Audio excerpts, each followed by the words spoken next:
Luna et le dragon magique. Au plus profond d'une forêt, où les rayons de lune jouaient entre les feuilles, vivait Luna, une petite fille aux yeux grands comme le ciel et au cœur encore plus immense. Chaque nuit, elle mettait sa cape bleue ornée de petites étoiles, serrait contre elle sa peluche de dragon et s'asseyait près de la fenêtre pour regarder les étoiles.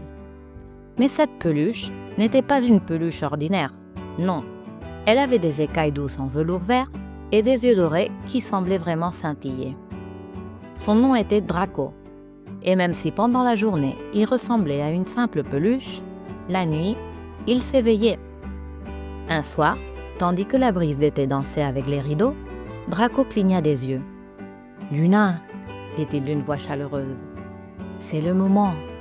Es-tu prête pour une aventure ?» Luna ouvrit de grands yeux, ne dit pas un mot, mais hocha la tête avec enthousiasme. Draco sauta de ses bras et d'un souffle magique fit briller sa corne. Une douce lumière entoura la fillette et en un clin d'œil, ils se retrouvèrent dans la forêt de ses rêves. Sauf que cette fois, c'était réel. La forêt était remplie d'arbres immenses et de fleurs qui chantaient doucement lorsque le vent les caressait. À chaque pas, des lucioles dansaient comme pour souhaiter la bienvenue à Luna. « Draco, où sommes-nous » demanda-t-elle. « Dans la forêt murmurante, où les animaux parlent et les rivières murmurent des secrets. » Soudain, un groupe d'écureuils descendit en bondissant des arbres, claquant leurs petites langues. « À l'aide! Notre pont a disparu! Nous ne pouvons plus rentrer chez nous! » « Où se trouvait le pont ?» demanda Luna en se baissant pour mieux les voir. Les écureuils pointèrent un ruisseau d'eau claire qui coulait entre de grosses pierres rondes. Il y avait auparavant un petit pont de branches, mais le courant l'avait emporté. Draco agita ses ailes et fit jaillir une étincelle de sa corne. Une des pierres du ruisseau commença à se transformer. Elle grandit, s'aplanit et prit la forme d'un pont. « Maintenant, vous pouvez traverser », dit Draco, tout fier. Les écureuils applaudirent de joie et coururent sur le nouveau passage. « Merci, petite humaine! Merci, dragon des rêves !» dirent-ils en chœur. Luna sourit. La nuit ne faisait que commencer. Alors qu'ils suivaient un sentier bordé de fleurs bleues, le cri d'un hibou interrompit le silence. « Qui ose traverser ma colline sans permission ?» s'écria une silhouette perchée sur une branche. C'était un grand hibou aux yeux dorés et aux sourcils très arqués. « Je suis désolée, monsieur le hibou, nous explorons seulement, » dit Luna respectueusement. Le hibou inclina la tête et descendit de sa branche. « Tu pourrais m'aider, petite. L'un de mes petits est tombé dans un arbre creux et ne peut pas en sortir. Il est trop beau, même pour moi. » Draco ouvrit ses ailes, mais Luna eut une meilleure idée. « Peux-tu transformer cette pierre en escalier ?» demanda-t-elle à son ami dragon. Draco acquiesça, toucha la pierre avec sa corne, et aussitôt elle se changea en une spirale de marche lisse et brillante comme du bois de lune.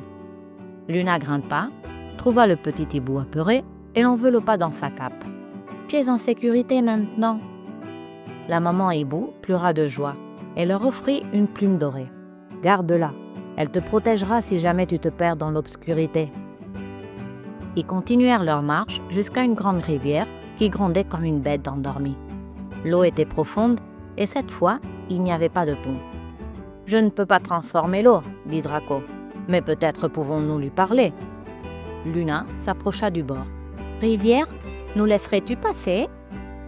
Les eaux s'agitèrent et une silhouette faite d'écume apparut. « Seuls ceux qui ont le cœur pur peuvent marcher sur moi, » dit la voix de la rivière. Luna regarda Draco et sans peur, fit un pas. L'eau devint solide sous ses pieds. Pas à pas, elle traversa la rivière et Draco vola à ses côtés. « Ton cœur est courageux, fille des étoiles !» dit la rivière en les saluant. Plus loin, ils arrivèrent à une montagne petite mais escarpée. À mi-chemin, un énorme rocher bloquait le passage. Il avait la forme d'un lion endormi. « Nous ne pouvons pas passer !» chuchota Luna. « Peut-être qu'il n'est pas nécessaire de le déplacer, » dit Draco. « Je peux peut-être t'aider à grimper. » Draco toucha une branche tombée et la transforma en une corde tressée d'écailles magiques. Luna l'utilisa pour escalader un côté de la montagne pendant que Draco la soutenait d'en haut. Arrivés au sommet, une fleur brillante les attendait. C'était une lumière de lune, rare et puissante. « Prends-la, Luna.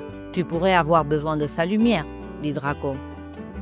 En descendant de la montagne, ils atteignirent une clairière où les arbres s'écartaient et le ciel ressemblait à un océan d'étoiles. Luna sentit que quelque chose d'important allait s'y produire. Du ciel descendit une créature de fumée et de vent, avec des yeux tourbillonnants. « Que cherches-tu, petite voyageuse ?» Luna regarda Draco, puis répondit. « Je ne cherche rien, je veux seulement comprendre le monde, aider ceux qui y vivent. » La créature sourit. « Alors, tu possèdes déjà ce que beaucoup mettent toute une vie à trouver, le désir pur de comprendre. » La créature disparut, laissant derrière elle un sentier éclairé par des étoiles flottantes. Ils le suivirent jusqu'à revenir au bord de la forêt, où la lune commençait à descendre. « Draco, est-ce que l'aventure est finie ?» demanda Luna. « Pour cette nuit, oui, mais le monde magique t'attendra chaque fois que tu y croiras. » À nouveau, le dragon toucha le sol avec sa corne, et une lumière les enveloppa tous deux. Quand Luna ouvrit les yeux, elle était de retour dans sa chambre, sa cape sur elle, son doudou à ses côtés, et Draco endormi dans ses bras. Mais quelque chose avait changé. Les étoiles semblaient lui faire un clin d'œil depuis le ciel, et dans sa poche, la plume dorée du hibou brillait encore. Et le soleil s'est caché, la lune est arrivée, et le conte est terminé.